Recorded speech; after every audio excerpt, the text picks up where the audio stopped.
સંસારી જીવના ભાવ મરણો તારવા કરુણા કરી સરિતા મહાવિશુધાતણી પ્રભુ વીરતે સંજીવની શોષાતી દેખી શરિતને કરુણાભીના હૃદયે કરી મુનિકુંદ સંજીવન નિશમય પ્રાવત તણી ભાજન ભરી કુંડ કુંડ રચ્યું શાસ્ત્ર સાથિયા અમૃતે પુર્યા ગ્રંથાધિરાજ તારામ ભાવો બ્રહ્માંડના ભર્યા અહો વાણી તારી પ્રશમ રસભા વે નિતરતી મુમુક્ષુને પાતી અમૃત રસ અંજલિ ભરી ભરી અનાદિની મૂર્છા વિશતણી ત્વરા થી ઉતરતી વિભાવેથી થંભે સ્વરૂપ વણી દોડે પરિણતિ ટુષે નિશ્ચય ગ્રંથ ભંગ સગરા વ્યવહારના ભેદવા તુ પ્રજ્ઞા છીણી જ્ઞાનને ઉદયની સંધિ સહુ છેદવા સાથી સાધકનો તુમાનું જગનો સંદેશ મહાવીરનો વિષામો ભવક્લાંતના હૃદયનો તું પંથ મુક્તિ તણો સોણે તને રસને બાંધ શિથિલ થાય જાણે તને હૃદય જ્ઞાની તણા જણાય તું રોચતા જગતની રુચિહાર સે સૌ તું રીઝતા શકલ જ્ઞાયક દેવ રીઝે બનાવું પત્ર કુંદનના રત્નો ના અક્ષરો લખી તથાપી કુંદ સૂત્રોના અંકાએ મૂલ્ય ના કદી તથાપી કાન વાણીના અંકાએ મૂલ્ય ના કદી નમો નિંત્રણં નમો સિદ્ધણં નમો હૈરણં નમો વચણં નમો લય શવ શ્રવણમ ચત્તારી મંગલમ અર્હંતા મંગલમ સિદ્ધા મંગલમ શાહો મંગલમ કેવલી પંતો ધમ્મો મંગલમ ચત્તારી લોકોટમાં અર્હંતા લોકોટમાં સિદ્ધા લોકોટમાં શાહુ લોકોટમાં કેવલી પંતો ધમ્મો લોકોટમાં ચત્તારી શરણ ભોજામી અર્હંતે શરણ ભોજામી સિદ્ધે શરણ ભોજામી શાહુ શરણ ભોજામી કેવલી પંતો ધમ્મો શરણ ભોજામી ઓમ નમો અર્હંતા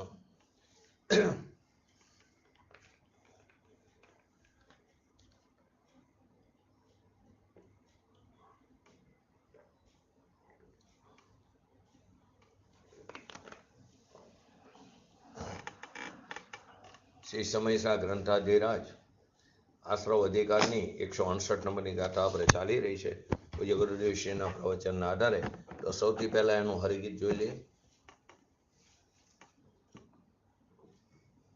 હરિગીત 168 નંબરની ગાથા હરિગીત.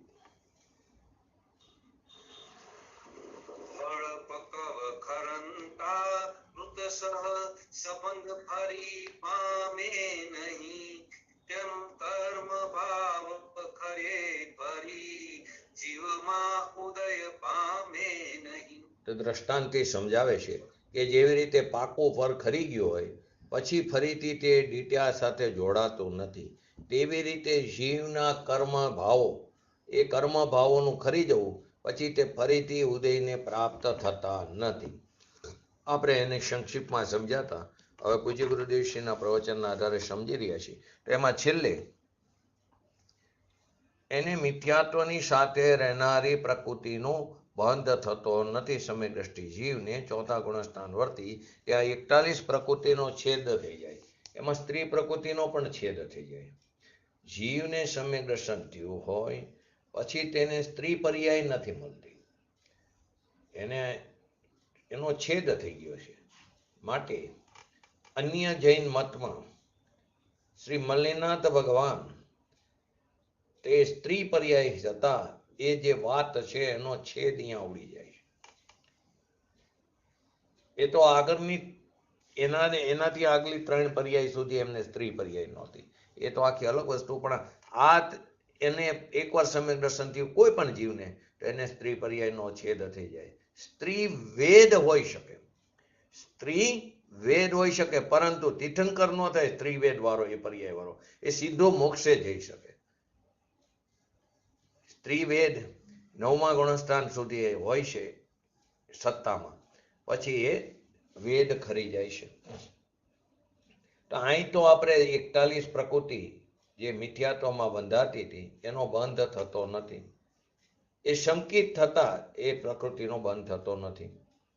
અને અન્ય પ્રકૃતિઓ જે રહી બાકીની એ સામાન્ય સંસારનું કારણ નથી. બીજી જે પ્રકૃતિ થોડી બંધાય છે, પરંતુ સામાન્ય સંસાર જે મિથ્યાત્વ એનું એ કારણ નથી. સંસારનું કારણ મિથ્યાત્વ જ છે.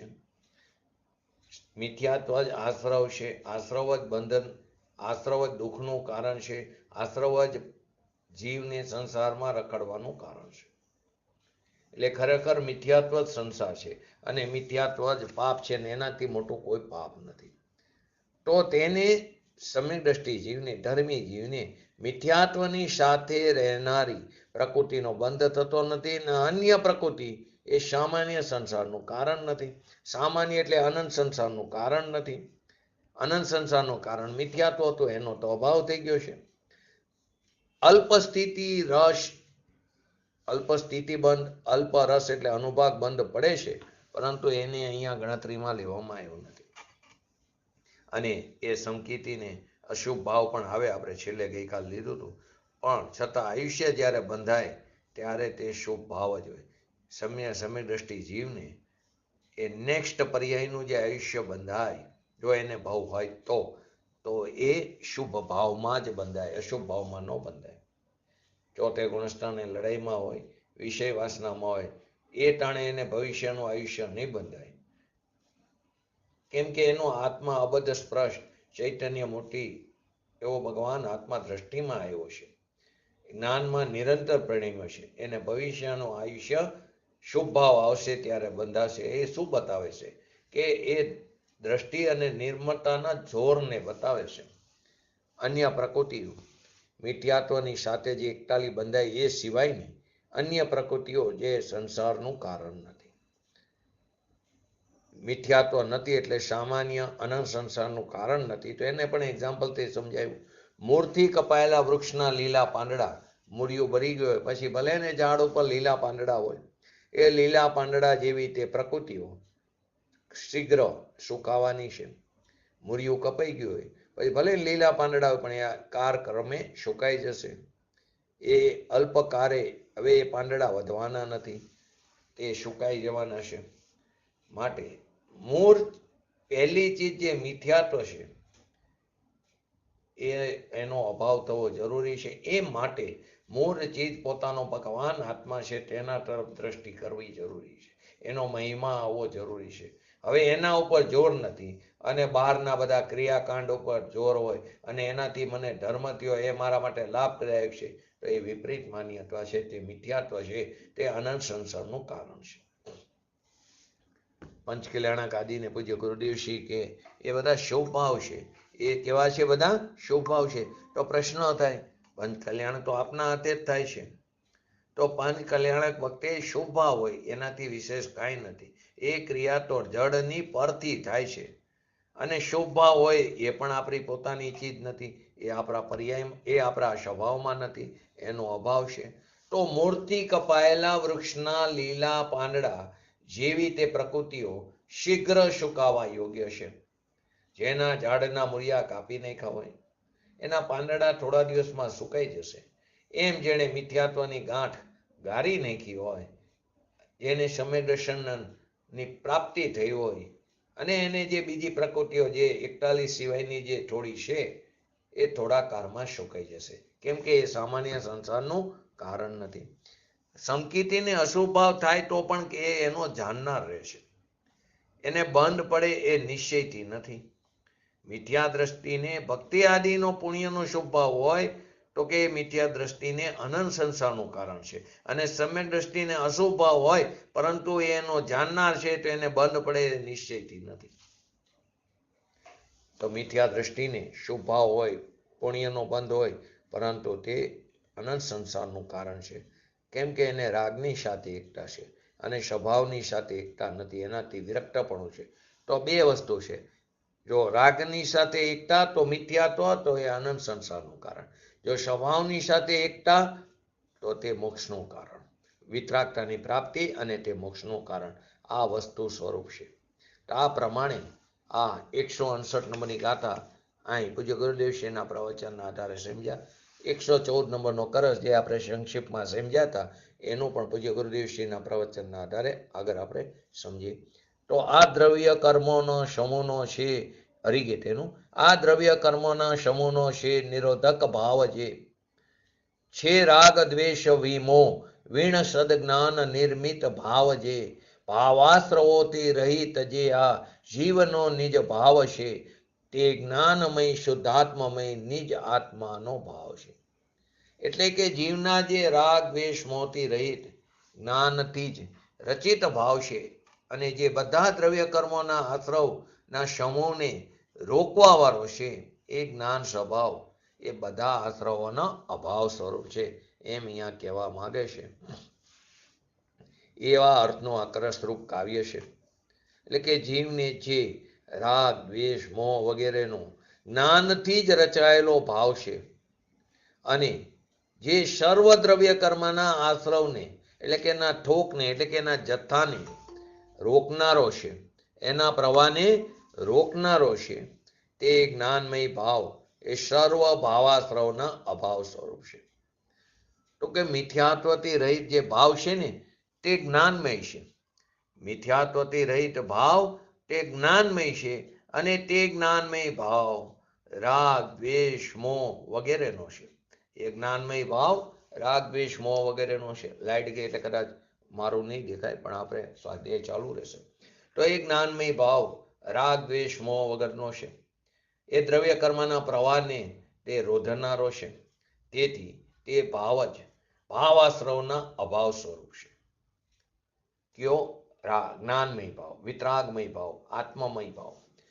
સંસારનું કારણ મિથ્યાત્વ છે, તેથી મિથ્યાત્વ સંબંધી રાગ દ્વેષ આદિનો અભાવ થતા સર્વ ભાવાશ્રવનો અભાવ થયો, એમ અહીંયા કરશમાં કહેવામાં આવ્યું છે. જે જ્ઞાનમય ભાવ થાય છે એટલે કે મિથ્યાત્વનો અભાવ થયો, પછી જે આત્મજ્ઞાન થયું, જે વિતરાગતા પ્રેક્તિ, આત્માની શ્રદ્ધા સ્થિરતા આદિ થયા, એ બધા આત્મભાવ થયા, એ બધા આત્માના ભાવ થયા. અનંતા ગુણોની પર્યાય પ્રેક્તિ એ બધી આત્મામય થઈ. સર્વ ગુણા સમકિત, બધા ગુણોનો અંશ ત્યાં પ્રગટો ચોથા ગુણસ્થાને. જેટલા ગુણો છે એની વ્યક્ત અંશે પર્યાય પ્રગટ થઈ. એ બધા જ્ઞાનમય ભાવ છે, બધા આનંદમય ભાવ છે, તે બધા સુખમય ભાવ છે, સ્વભાવમય ભાવ છે. તે જ ભાવાશ્રવનો અભાવ છે. જે જ્ઞાનમય ભાવ છે તે જ ભાવાશ્રવનો અભાવ છે. મિથ્યા ભાવાશ્રવ, મિથ્યાત્વ રૂપી ભાવાશ્રવ, એનો અભાવ છે. તો જીવને જે રાગ દ્વેષ મોહ વિના, એટલે કે અહીંયા રાગ દ્વેષ મોહમાં મિથ્યાત્વ અને અનંતા બધીને લેવાની વાત કરી. જીવને જે રાગ દ્વેષ મોહ વિના, રાગ દ્વેષ છે ને એ અનંતા બંધી, અને મોહ એટલે મિથ્યાત્વ, તો કે એ મિથ્યાત્વ અને અનંતા બંધી એના વગરનો જ્ઞાનથી જ રચાયેલો ભાવ, બિલકુલ રાગ વિનાનો, રાગની એકતાની બુદ્ધિ વિનાનો જે રાગદ્વેષ જે આદિ છે એ વિનાનો ભાવ. પછી રાગદ્વેષ હોય કદાચ ભૂમિકા અનુસાર, પણ એ અસ્થિરતામાં ગયો. એકતામાં જે હતો, એકતા જે કરી રાગની સાથે, એના ફળ સ્વરૂપે જે સંસારમાં હતો, તે અસ્થિરતામાં એ સંસાર અલ્પ રહી ગયો. ઓલામાં અનંત સંસાર હતો, એ સામાન્ય સંસાર, એટલે કે મિથ્યાત્વ સામાન્ય સંસારનું કારણ હતું, એ અભાવ થઈ ગયો. તો પછી અસ્તિત્વમાં સંસાર છે, પરંતુ તે અલ્પ રહી ગયો. વધારેમાં વધારે, ઉત્કૃષ્ટમાં ઉત્કૃષ્ટ, કિંચિત નિત્યમ અર્ધપૂતગલ પરાવર્તન. તે અનંત સંસારની આમે તે મર્યાદિત થઈ ગયો. રાગની એકતામાં મિથ્યાત્વ ભાવમાં જે સંસાર અનંત હતો એ અસ્તિત્વમાં અલ્પ સંસાર રહી ગયો. એ અલ્પ સંસાર પણ શું કહી જવાનો? આપણે લીધું ને, વૃક્ષનું મૂળિયું કાપી નાખ્યું હોય પછી લીલા પાંદડા કાળક્રમે તે સુકાઈ જવાના. તો એ અલ્પ સંસાર પણ સુકાઈ જવાનો. કેમ? તો કે સ્વભાવ દ્રષ્ટિના જોરથી, પોતાના આત્માની દ્રષ્ટિ થવાથી, દ્રવ્ય દ્રષ્ટિના જોરથી એ અલ્પ સંસાર પણ સુકાઈ જવાનો. રાગ દ્વેષ મોહ વગરનો, તો અહીં મિથ્યાત્વ અને અનંતાબંધીનો, રાગ દ્વેષ વિનાનું, મિથ્યાત્વ અને અનંતે બંધીના. બાકીની ત્રણ ચોકડી હજી એનો સદભાવ છે, ચોથા ગુણસ્થાની વાત છે. તો એ સંબંધી રાગદ્વેષ થશે અસ્તિત્વ રૂપી, પરંતુ મિથ્યાત્વ અને અનંતબંધીના રાગદ્વેષ વિનાનો. બધા રાગદ્વેષ વિનાનો નહીં, એ સમજવું ખાસ. જ્ઞાનથી જ રચાયેલો, આત્માના સ્વભાવથી જ બનેલો સમ્યક જ્ઞાન, સમ્યક ચારિત્ર, સમ્યક દર્શન, સ્વરૂપાચરણ ચારિત્ર, વિતરાગતા એ જ્ઞાનથી જ રચાયેલો ભાવ છે. અને તે સર્વ દ્રવ્ય કર્મના આશ્રવને, એટલે કે જથ્થાબંધ જે દ્રવ્ય કર્મ જે પ્રવાહ છે એને રોકનારો છે. રોકનારો છે એટલે તે આવતો નથી એમ. રોકનારોનો અર્થ એ કે આવે છે ને રોક્યો છે એમ નહીં, ઉત્પન્ન જ નથી થતો. શું કહે છે? રોકનારો એટલે આવતું હોય અને એને રોકે એમ નહીં, એ આવતો નથી એમ એ રોકવાનો, રોકનારાનો અર્થ થાય છે. જે સર્વ દ્રવ્ય કર્મના આશ્રવના ઠોકને, એના જથ્થાને, જે મિથ્યાત્વ અને અનંતાબંધીના ભાવમાં જે આશ્રવ આવતા હતા ઠોક બંધ, એ ઠોક અહીંયા સમ્યક દર્શન, સમ્યક જ્ઞાન અને શાંતિની સ્થિરતાના ભાવમાં એ દ્રવ્યાશ્રવ રૂંધાઈ જાય છે. મિથ્યાત્વ અને અનંતાબંધીનો જે આશ્રવ આવતો હતો એ આશ્રવ હવે રૂંધાઈ જાય છે. આ સમજવું લોકોને તકલીફ પડે છે. તત્વની વાત સૂક્ષ્મ લાગે છે, ઝીણી લાગે છે, કેમ કે પોતાની બુદ્ધિને તીક્ષણ કરતા નથી. પોતાની જ વાત છે, ન સમજાય એવું તો ત્રણકારમાં શક્ય નથી. પરંતુ એના માટે થોડો અભ્યાસ, થોડો પુરુષાર્થની જરૂર છે. કેમ કે પુરુષાર્થ બહારની બાજુ છે, એટલે આ બાજુ પુરુષાર્થ કરતો નથી, માટે ઝીણો પડે છે. તો પછી એને એના કરતા તો વ્રત તપ કરે, કેમ કે શરીરનો ભર્યો હોય છે, ઉપવાસ કરે આદિ, શરીરથી બ્રહ્મચર્ય પારે એટલે થઈ ગયો ધર્મ. આવું તપ તો આપણે અનંતવાર કરી ચૂક્યા, પણ પંચ પરાવર્તનના પરિભ્રમણને અટકાવી શક્યા નહીં. તો અંદર વિતરાગ મૂર્તિ ભગવાન આત્મા જે પડ્યો છે એની એકતા વિના અને રાગની એકતા તૂટ્યા વિના જન્મ મરણનો અંત આવતો નથી. ગમે એટલા શુભ ભાવ કર, ઉત્કૃષ્ટ શુભ ભાવ કર, દ્રવ્ય લિંગી મુનિપણું અનંતવાર ધારણ કર, આત્માના ભાન વિનાનું મિથ્યા દ્રષ્ટિ દ્રવ્યલિંગી મુનિપણું, જેના આપણે ત્રણ ભેદ લઈશું, એવું મિથ્યા દ્રષ્ટિ દ્રવ્યલિંગી મુનિપણું. એક મિથ્યા દ્રષ્ટિ દ્રવ્યલિંગી મુનિપણું પહેલા ગુણસ્થાન વર્તી, એક ચોથા ગુણસ્થાન વર્તી દ્રવ્યલિંગી મુનિપણું, એક પંચમ ગુણસ્થાન વર્તી દ્રવ્યલિંગી મુનિપણું, અને છઠ્ઠા સાતમા ગુણસ્થાનમાં ભાવલિંગી મુનિરાજ, એમાં પણ દ્રવ્યલિંગી મુનિપણું એટલે ગર્ભિત છે ભાવલિંગી દ્રવ્યલિંગી મુનિપણું. કેમ કે જેટલા પણ ભાવલિંગી મુનિરાજો એ નિયમથી દ્રવ્યલિંગી હોય, પણ દ્રવ્યલિંગી છે બધા ભાવલિંગી હોય જ એમ નથી. કેમ કે આપણે પણ અનંતવા દ્રવ્યલિંગી મુનિપણું ધારણ કર્યું, પણ આત્માનું ભાન ન કર્યું. કેમ કે એની એકતા ન કરી, રાગની એકતાને તોડીની. તો સ્વભાવની એકતા એટલે કે સ્વભાવથી રક્તપણું અને વિભાવથી વિરક્તપણા વિના જન્મ મરણનો અંત આવવાનો નથી. જો ભાવનો અભાવ કરવો હોય, જો પંચમ ગતિને પ્રાપ્ત કરવી હોય, તો પંચમ ભાવને સ્મરણ કરવું જરૂરી છે. પોતાના સ્વભાવ ઉપર દ્રષ્ટિ કરવી જરૂરી છે, એની સાથે એકતા કરવી જરૂરી છે. ભાવના અંતની વાત છે. બહુ ભ્રમણને જો અટકાવવું હોય, જો હવે ભવોથી થાક લાગ્યો હોય તો સ્વભાવની રુચિ કરવી જરૂરી છે, અંતરંગ રુચિ કરવી જરૂરી છે. તો સર્વ દ્રવ્ય કર્મના આશ્રવના થોક એટલે જથ્થાને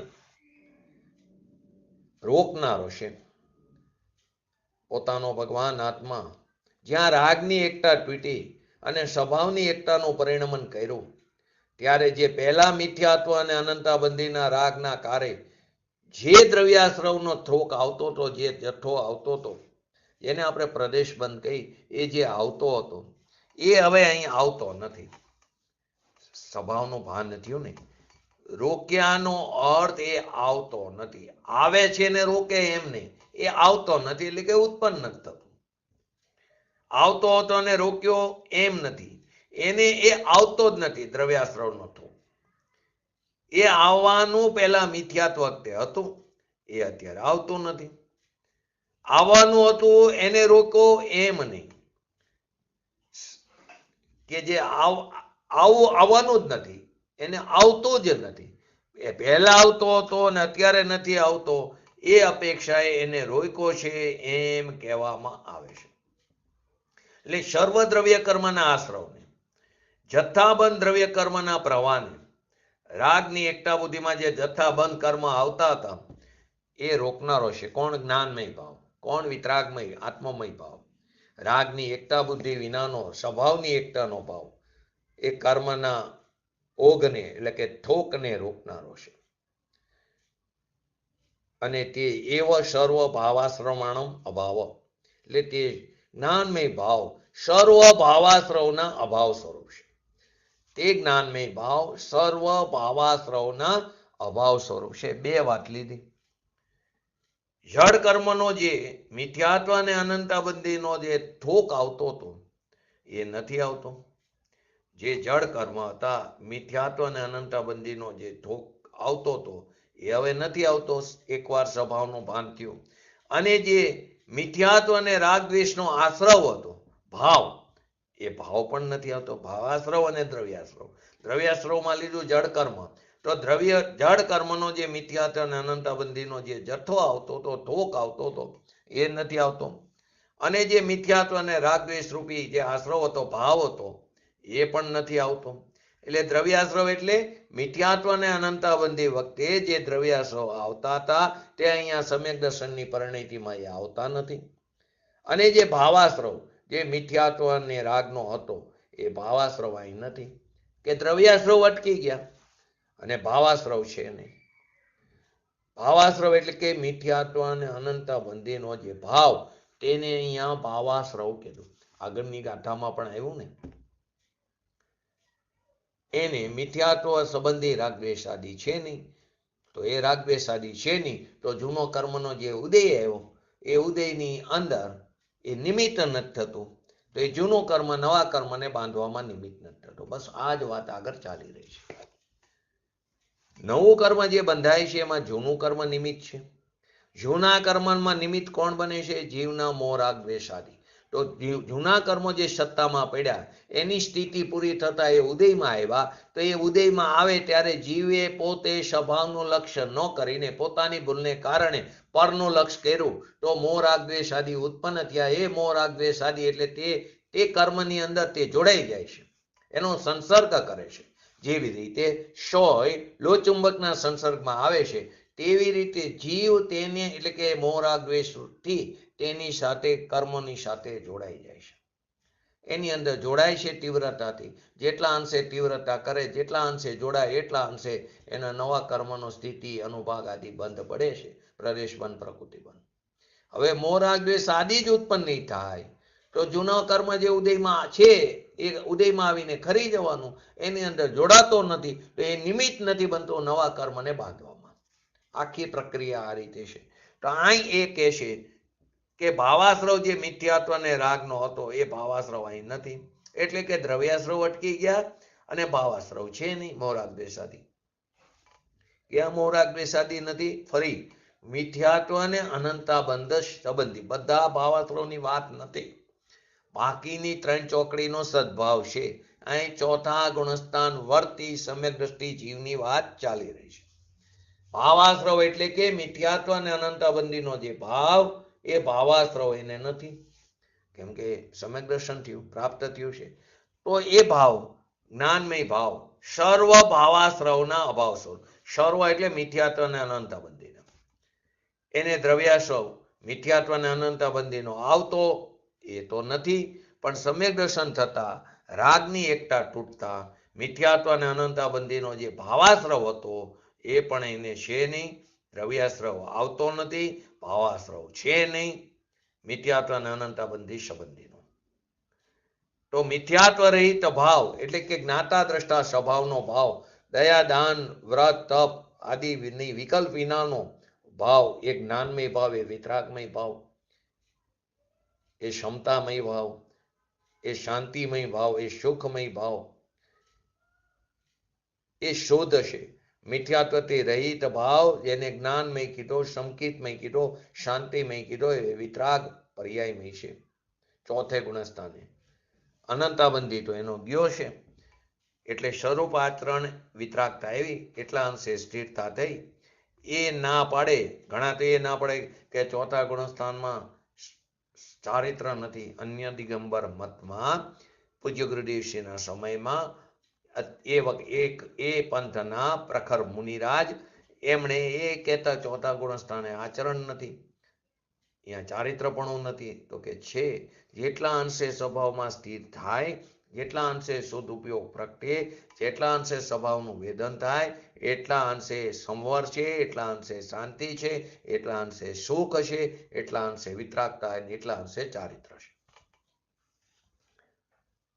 પોતાના ભગવાન આત્મા જે જીન સ્વરૂપ ત્રિકાર છે એનું જ્યાં ભાન થયું, રાગ હતી એકતા બુદ્ધિમાં સંસાર હતો, મિથ્યાત્વ અને અનંતબંધીનો ભાવ હતો, એ હવે ભાવ પોતાના સ્વરૂપનું ભાન થતા એ ભાવ નથી. એ ભાવ નથી તો જ્ઞાનમય ભાવમાં શ્રદ્ધામય આવ્યો, શાંતિમય આવ્યો, સ્થિરતા આવી. શ્રદ્ધા એવી, શાંતિ એવી, સ્થિરતા એવી, અંશે વિતરાગતા એવી, અંશે આનંદ આવ્યો. જેટલી શક્તિઓ પડી છે અનંત અનંત શક્તિઓ, એની અંશે વ્યક્ત દશા પર્યાયમાં પ્રગટ થઈ. એ જ્ઞાનમય ભાવ કીધો, રાગ નહીં. સંતોએ જગતને આ વાતના ખુલાસો કરીને પૂજ્ય ગુરુદેવ શ્રી કે નિયાલ કરી દીધા. નિયાલકરણ, જેવી રીતે સ્વામિનારાયણ પંથની અંદર એ દારૂને છોડાવે છે તો એને નિયાલકરણ કહેતા. એ કાઠીના જે પ્રદેશો અહીંયા જાય, માંસ છોડાવે, દારૂ છોડાવે, તો કે એને નિયાલકરણ કરીને કહો. અહીં તો કહેશે મિથ્યાત્વ અને અનંતાબંધીની એકતાનો જે રાગ હતો એ રાગને છોડાયો સંતોએ, એ નિયાલકરણ છે. અને ન્યાય જે આત્માનો નિયાલ છે એ પ્રગટ દશા થઈ. ન્યાય જે આત્માનો નિયાલ છે જેનાથી પોતાનું હિત છે એ પ્રગટ દશા થઈ. મિથ્યાત્વ રહિત જ્ઞાનમય દશા પ્રગટ થઈ. આવો મિથ્યાત્વ રહિત ભાવ જ્ઞાનમય છે, તે જ્ઞાનમય ભાવ રાગ દ્વેષ મોહ વગરનો. ક્યાં રાગ દ્વેષ મોહ વગરનો? મોહ એટલે મિથ્યાત્વ અહીં લેવું, અને રાગ દ્વેષ એટલે અનંતાબંધી ચોકડી. ચોથે ગુણસ્થાને કે પાંચમે પણ જે નિર્મળ પરિણીતિ થઈ એ તો રાગ દ્વેષ મોહ વગરની છે.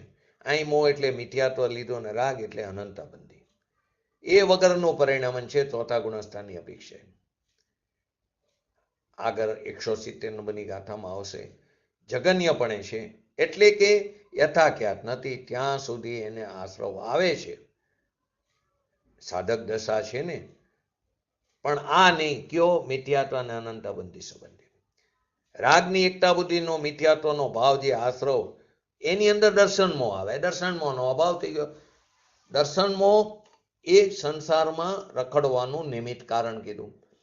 અને જેવો સ્વભાવ ઉપર દ્રષ્ટિ થાય તો સૌથી પહેલું દર્શન મોહ હથિયાર મૂકીને ભાગે છે, એનો અભાવ થાય છે. ચારિત્રમાં અનંતાબંધીનો ભાવ, એનો અભાવ થાય ચારિત્ર સંબંધી. તો આ જ્ઞાનમય ભાવ રાગ દ્વેષ મોહ વગરનો છે, મિથ્યાત્વ અને અનંતાબંધી વિનાનો. આને સ્વરૂપાચરણ ચારિત્ર ન કહેવું તો શું કહેવાય? એ જ કહેવાય સ્વભાવમાં સ્થિરતા થઈ. કેમ કે બિલકુલ રાગની એકતા વિનાનો ભાવ, ઉપયોગમાં રાગને એકત્વ કરે છે. ઉપયોગમાં રાગને એકત્વ કરે છે.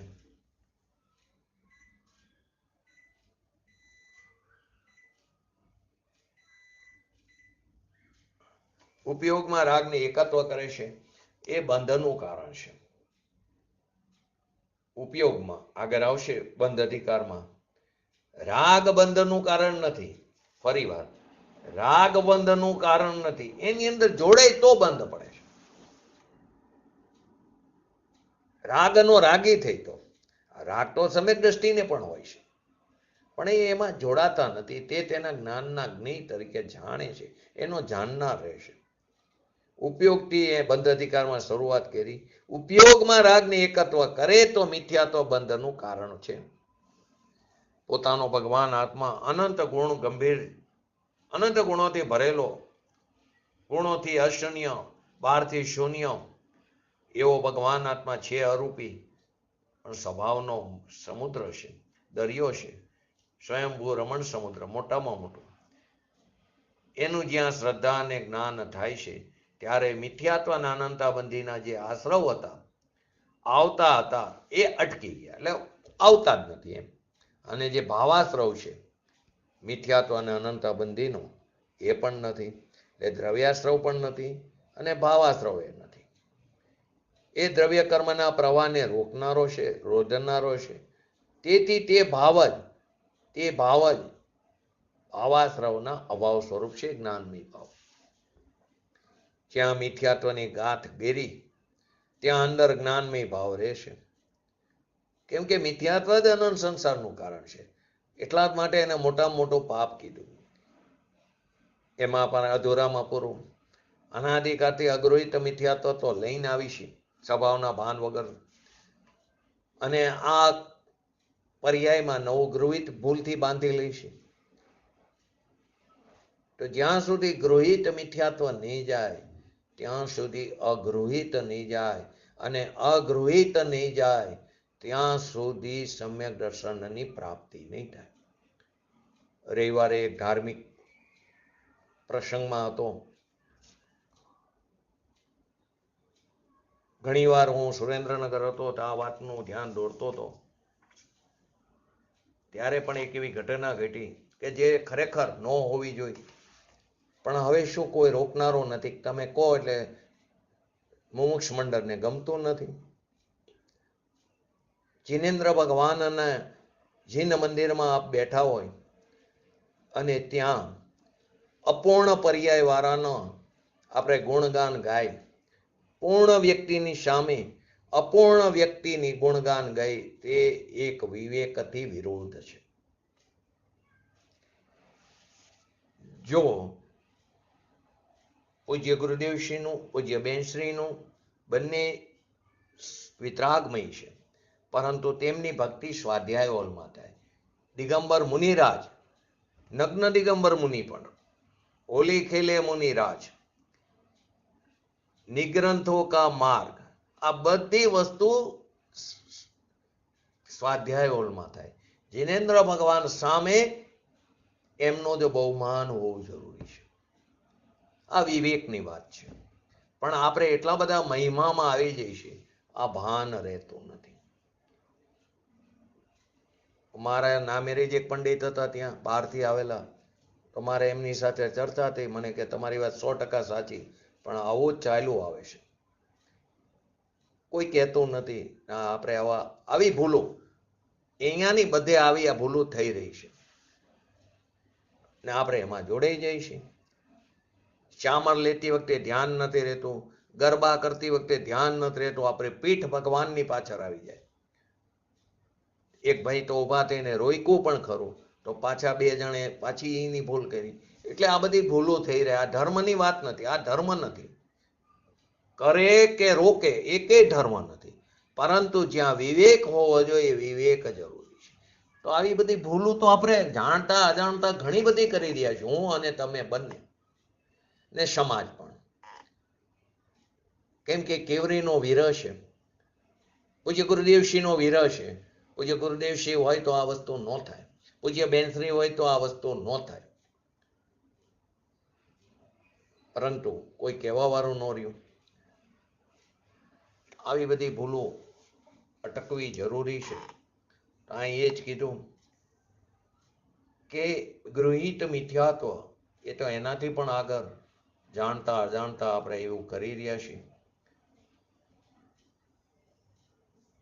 આખો સમાજ એ બંધનું કારણ બને છે ઘણીવાર ગૃહિત મિથ્યાત્વમાં. મૂળ નાયકથી અન્ય ભગવાન પ્રતિમાજી મોટા ન હોવા જોઈએ હાઇટની દ્રષ્ટિએ, આગમ પ્રમાણ છે. આખો સમાજ દોષનું કારણ બને છે, પરંતુ કોઈ સમજવા તૈયાર નથી હોતા. તો આત્માના જે શુદ્ધ સ્વભાવ અનંત છે તેની પર્યાયમાં અનંત ભાવનો જ્ઞાનમય, આનંદમય, શાંતિમય, શ્રદ્ધામય એ બધી પર્યાયોની વ્યક્તતા એકલું પરિણમન જ ત્યાં રહેશે. એટલે કે દ્રવ્ય કર્મ જે છે મિથ્યાત્વ અને અનંતાબંધીના આવતા હતા એ રોકાઈ ગયા, પણ મિથ્યાત્વ અને અનંતાબંધીના જે ભાવાશ્રવ છે એ જ્ઞાનમય ભાવમાં એ નથી. તેથી તે ભાવ જ ભાવાશ્રવના અભાવ સ્વરૂપ છે. જો મેં આ વાત કરી ને તો એક બીજી વાત પણ યાદ આવી. આવી જ ઘટના થોડોક ટાઈમ પહેલા એક જૈન મંદિરમાં થઈ હતી, 5-1 વર્ષ પહેલા. ત્યારે હું સુરેન્દ્રનગર જ રહેતો હતો. ત્યાં જોરાવનગર જૈન મંદિરમાં થઈ હતી. તો ત્યારે પાછળ મારો જ સ્વાધ્યાય હતો. ત્યારે મેં કીધું ઓફ ધ રેકોર્ડ હું એક વાત કરું કે આજે અત્યારે જે ગુણગાન થયા એ ન થવા જોઈએ, કાં આડો પડદો હોવો જોઈએ. તરત ત્યાં લલિતભાઈ ત્યાંના પ્રમુખ છે, એમને કીધું મામા તમારી વાત એકદમ સાચી. એના પછી પાછું તરત નિગ્રંથ મુનિરાજની ભક્તિ ગવાણી. એટલે આ વસ્તુ સુધરવાની નથી, લોકો સમજવા તૈયાર નથી. ત્યારે પણ મેં ધ્યાન દોર્યું હતું, અને હેમંતભાઈ ગાંધી પણ વારંવાર આ વસ્તુનું ધ્યાન દોરે છે. સંસારનું કારણ મિથ્યાત્વ જ છે, મિથ્યાત્વ જ, બીજું કોઈ કારણ નથી. બીજો છે રાગ દ્વેષ અનંતાબંધી સિવાયનું, એ અલ્પ છે, એની ગણતરી નથી. અનંત અનંત નરક નિગોદના ભવ, 84 લાખ યોનિઓમાં રખડવાના પરિભ્રમણના ભવ, એનું કારણ એક મિથ્યાત્વ છે. સંકિત થયા પછી કદાચ એને 2-4 ભવ હોય, એ કાંઈ એની ગણતરીમાં નથી. એ તો જ્ઞાનનું જ્ઞેય છે, અને કેવરીના જ્ઞાનમાં એના જાજા ભવ દેખાતા નથી. કેમ કે સંસારનું કારણ મિથ્યાત્વ જ છે, અને મિથ્યાત્વ જ આશ્રવ, ખરો આશ્રવ છે. તો ઘણા લોકો એમ કે એને એકાંત કોઈ ઠરાવી દે, મિથ્યાત્વ સંસારી એકાંત છે. તો કે સાંભળ, સંકિત છે તે જ મોક્ષનું કારણ અને મોક્ષ છે. જેમ મિથ્યાત્વ સંસાર છે તેમ સમ્યક દર્શન તે મોક્ષનું કારણ છે. મુક્ત સ્વરૂપ એની પ્રતીતિ અનુભવમાં આવી તો તે મુક્ત સ્વરૂપ જ છે. પ્રવચન સારની 5 ગાથા મોક્ષ માર્ગની છે. નિજ સ્વભાવને પ્રાપ્ત કરવા માટેની શૈલી બતાવી છે. બીજા લાખ ક્રિયાકાંડ તું કર, દયા, દાન, વ્રત, તપ આદિ, ભક્તિ કર, પંચકલ્યાણ કર, ગજ રથની તું વરઘોડો કર, ગજ રથને કાઢ. એ બધું સમ્યક દર્શનની શ્રદ્ધાના ભાન વિના, એ એકડા વગરના મીંડા છે, એ બધા સંસાર ખાતે છે. સંસારનું કારણ મિથ્યાત્વ જ છે. એટલે કે ત્યાર પછી અવ્રત, પ્રમાદ, કષાય, યોગ એ અનંત સંસારનું કારણ નથી. એથી મિથ્યાત્વ સંબંધી રાગદ્વેષાદિનો અભાવ થતા સર્વ ભાવાશ્રવનો અભાવ થયો, એમ અહીંયા કહેવામાં આવ્યું. એ જાતના સર્વ ભાવાશ્રવ જે મિથ્યાત્વ અને અનંતાબંધીના, એ સર્વ ભાવનો એને અભાવ થયો, એ આશ્રવનો અભાવ થયો, એમ અહીંયા કહેવામાં આવ્યું. હવે આપણે આ 114 નંબરનો કરશ પૂરો થયો. આજે આપણે 169 નંબરના ગાથાને સંક્ષેપમાં સમજી પછી એના ઉપર પૂજ્ય ગુરુદેવશ્રીના પ્રવચન તે આપણે એને સમજશું. તો પહેલા 169 નંબરની ગાથા, જેની અંદર નાની જીવોને દ્રવ્યાશ્રવનો અભાવ છે. આગળ શું આવ્યું? ભાવાશ્રવનો અભાવ છે. અહીંયા જ્ઞાની જીવોને દ્રવ્યાશ્રવનો અભાવ છે, તે આ ગાથામાં એનું પ્રતિપાદન કરે છે. તો એનું પહેલા હરિગીત 169 નંબરની ગાથાનું.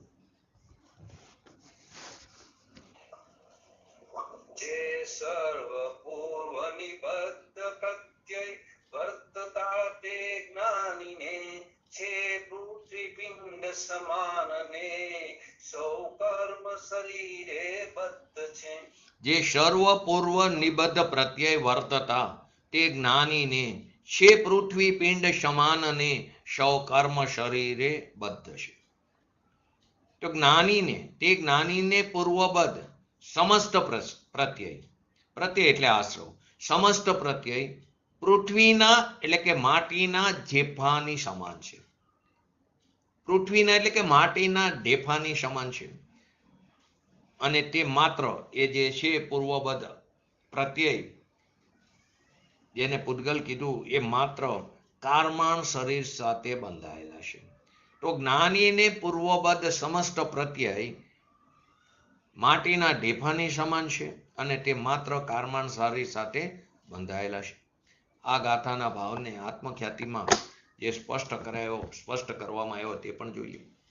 જે પહેલા અજ્ઞાન અવસ્થામાં અજ્ઞાનથી બંધાયેલા, અનાદિકાળથી આપણે અજ્ઞાન અવસ્થામાં છીએ, તે અજ્ઞાન અવસ્થામાં અજ્ઞાનથી બંધાયેલા મિથ્યાત્વ, અવિરત, કષાય અને યોગ, પ્રમાદને કષાયમાં લઈ લીધું. ભાવબંધના 5 કારણ છે ને, મિથ્યાત્વ, અવરત, પ્રમાદ, કષાય અને યોગ. વારંવાર અહીં 4 વસ્તુ આવે છે તો એમનો સમજવું. પ્રમાદ છે કષાયમાં આવી ગયું. તો મિથ્યાત્વ, અવિરતિ, કષાય અને યોગ એ દ્રવ્યાશ્રવ ભૂત પ્રત્યય છે, એ આશ્રવ છે. તે અન્ય દ્રવ્ય સ્વરૂપ પ્રત્યય એટલે કે અચેતન પૂતગલ પરિણામ વાળા હોવાથી, તે અન્ય દ્રવ્ય સ્વરૂપ પ્રત્યય અચેતન પૂતગલ પરિણામ વાળા હોવાથી જ્ઞાનીને માટે તે માટીના દેફાની સમાન છે. ફરીવાર, જે પહેલા અજ્ઞાન અવસ્થામાં અજ્ઞાનથી બંધાયેલા પરિપૂર્ણને કારણે પોતે જ સ્વયં ભૂલ કરી છે, તો એ મિથ્યાત્વ, અવિરતિ, કષાય અને યોગ એ યોગરૂપ દ્રવ્યાશ્રવભૂત જે પ્રત્યય છે તે અન્ય દ્રવ્ય સ્વરૂપ પ્રત્યય અચેતન પૂતગલ પરિણામ વાળા હોવાથી જ્ઞાનીને માટે પૃથ્વીના એટલે કે માટીના દેફાની સમાન છે. તે સમસ્ત દ્રવ્ય કર્મ સ્વભાવથી માત્ર કારમાણ શરીરની સાથે જ બંધાયેલો છે. આ સમસ્ત દ્રવ્ય કર્મ સ્વભાવથી માત્ર કોની સાથે એનો સ્વભાવ? તો કારમાણ શરીર સાથે જ બંધાયેલો પૂતગલ છે, જીવની સાથે નથી. એટલે જ્ઞાનીને સ્વભાવથી દ્રવ્ય આશ્રવનો અભાવ સિદ્ધ થયો. એ કોની સાથે બંધાયેલો છે? કારમાણ શરીર સાથે, પૂતગલ સાથે, જીવની સાથે નહીં. એટલે જ્ઞાનીને સ્વભાવથી દ્રવ્ય આશ્રવનો અભાવ સિદ્ધ થયો. અહીં સિદ્ધ કર્યું. જ્ઞાનીને પ્રશ્ન થાય, જ્ઞાનીને મિથ્યાત્વ છે જ ક્યાં જેને પૃથ્વીના ઢેફાની સમાન બતાવવામાં આવી રહ્યું છે? જ્ઞાનીને મિથ્યાત્વ જ નથી તો પછી એને અહીંયા પૃથ્વીના ઢેફાની સમાન શું કામ બતાવવામાં આવી રહ્યું છે? એને છે જ નહીં જ્ઞાનીને. તો અહીંયા આગળ સાયિક સમ્યક્ત્વની વાત હતી. તો અહીંયા ઔક્ષમિક સમ્યક દ્રષ્ટિ અને સાયોગ સમ્યક દ્રષ્ટિની અપેક્ષાએ વાત છે. સાયિક સમ્યક દ્રષ્ટિની આગળની ગાથામાં એ અપેક્ષા હતી. અહીંયા ઔક્ષમિક સમ્યક દ્રષ્ટિ અને સાયોગ સમ્યક દ્રષ્ટિની અપેક્ષાએ વાત છે. કારણ કે સાયિક સમ્યક દ્રષ્ટિને તો દ્રવ્ય મિથ્યાત્વ એટલે કે ભૌગોલિક મિથ્યાત્વની સત્તા નથી, સત્તામાં પણ નથી. એનો ક્ષય થઈ ગયો, માટે તો ક્ષાયિક કીધું.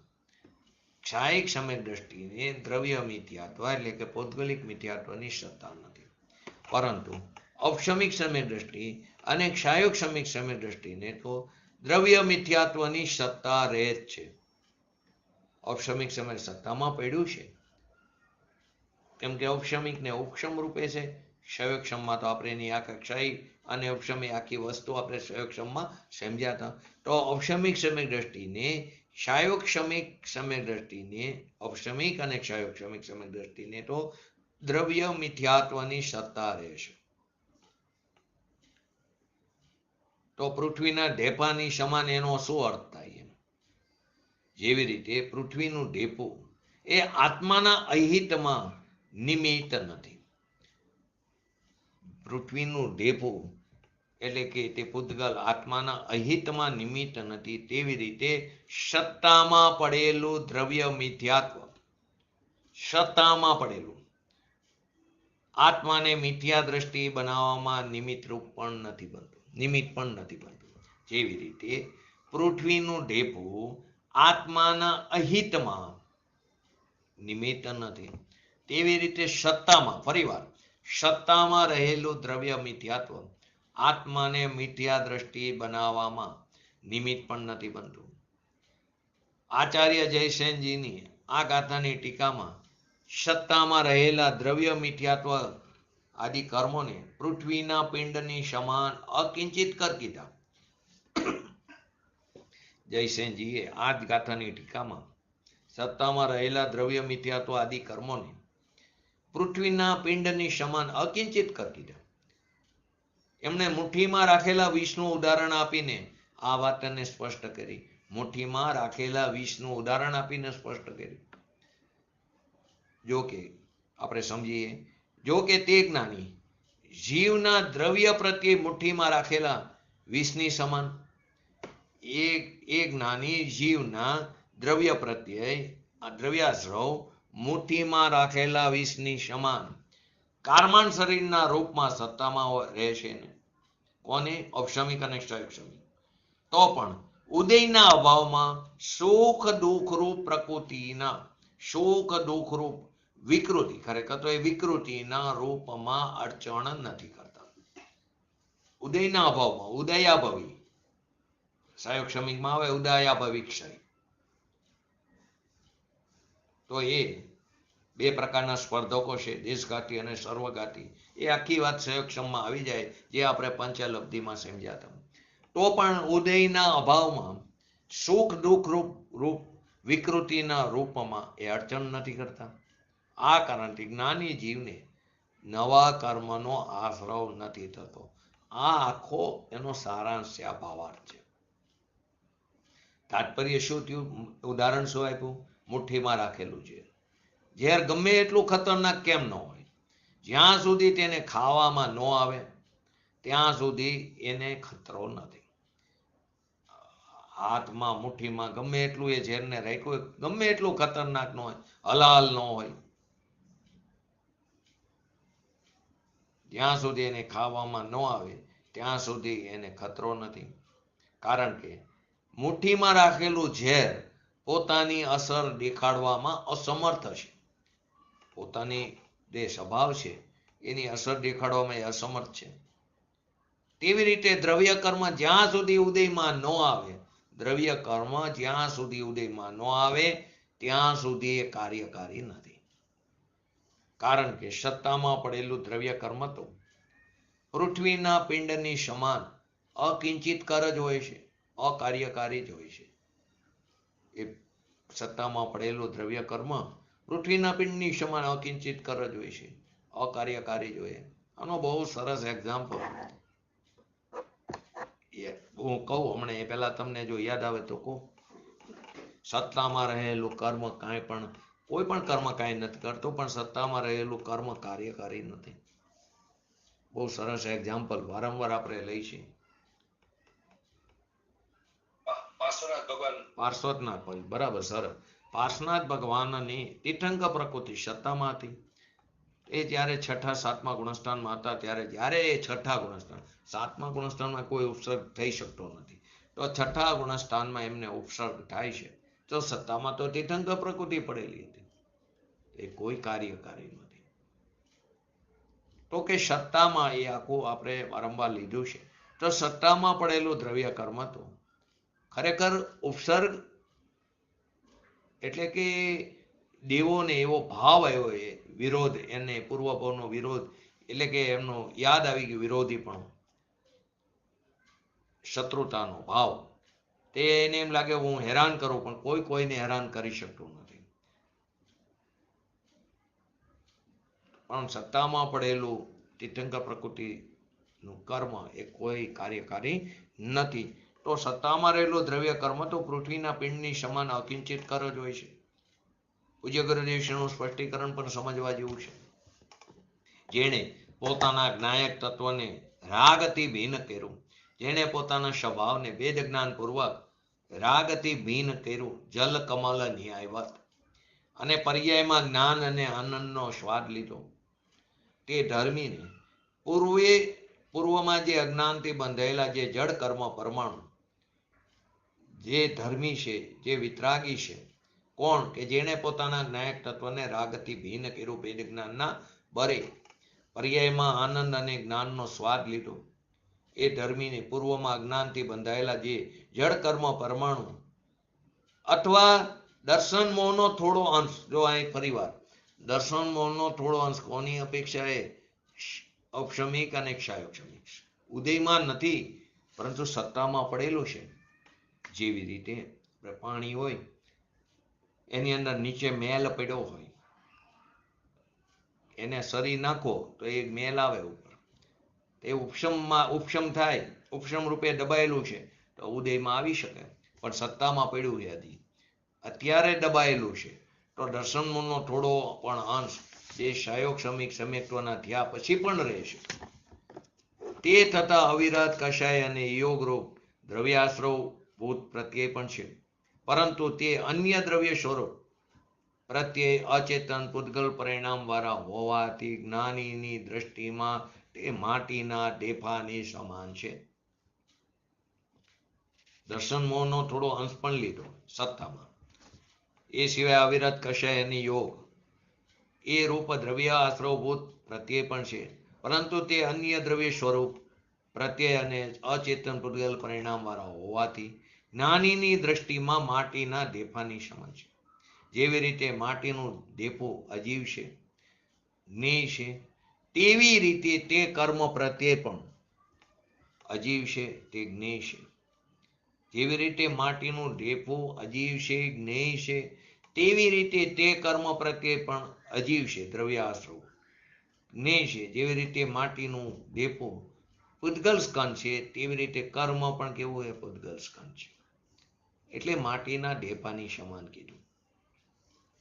એ મિથ્યાત્વ અવિરતિ કષાય અને યોગના પરમાણુ જે જડ અચેતન છે તે માત્ર કારમાન શરીરની સાથે બંધાયેલા છે, જીવની સાથે નહીં. કોની સાથે? કારમાન શરીરની સાથે બંધાયેલા છે. એટલે મિથ્યાત્વ આદિ જડ પ્રત્યયોનો આત્માની સાથે સંબંધ નથી, તથા પર્યાયમાં દ્રવ્ય કર્મની સાથે જે નિમિત્ત નૈમિત્તિક સંબંધ છે.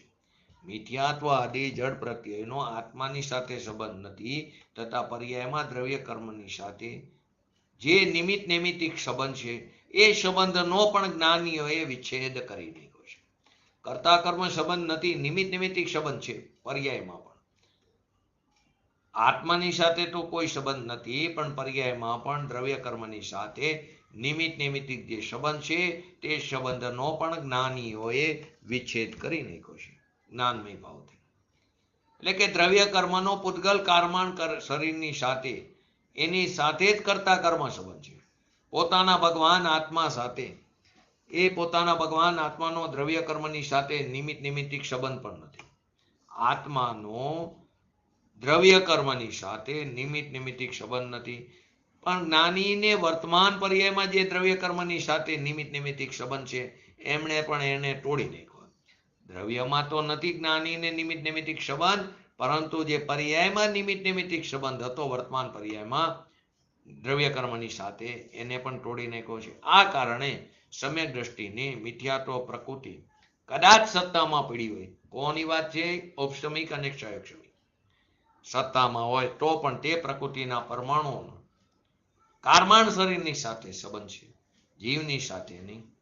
જ્ઞાનીને દ્રવ્ય આશ્રવની સાથે કોઈ સંબંધ નથી. એટલે જ્ઞાનીને દ્રવ્ય આશ્રવનો અભાવ સ્વભાવથી જ છે.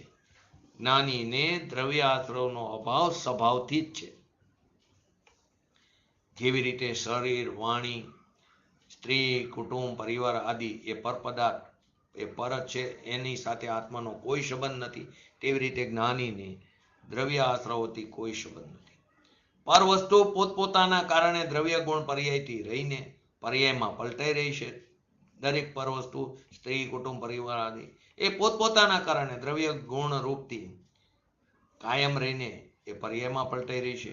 શરીર પોતાના દ્રવ્ય ગુણમાં પોતાની પર્યાયને પલટાવીને રહેશે. શરીર પોતાના દ્રવ્ય ગુણમાં પોતાની પર્યાય કરી રહ્યું છે, બીજા આત્મા, બીજા શરીર અથવા પૂતગલ પોતપોતાના દ્રવ્ય ગુણમાં પોતપોતાની પર્યાયને કરીને રહ્યા છે.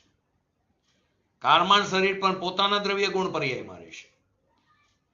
કર્મ પરમાણુ આત્માની પર્યાયમાં આવતા નથી. આત્માનો અને પર પદાર્થનો પરસ્પર કોઈ સંબંધ નથી. આત્માનો અને પર પદાર્થનો પરસ્પર કોઈ સંબંધ નથી. એટલે જેને જ્ઞાયક મૂર્તિ પોતાનો ભગવાન આત્માનો જેને આશ્રય થયો, એનું અવલંબન થયું, એની અનુભૂતિ થઈ, એની દ્રષ્ટિ થઈ છે, તે જ્ઞાનીને દ્રવ્યાશ્રવનો અભાવ સ્વભાવથી જ સિદ્ધ છે. કારણ કે પરમાણુનો સંબંધ જળની સાથે છે.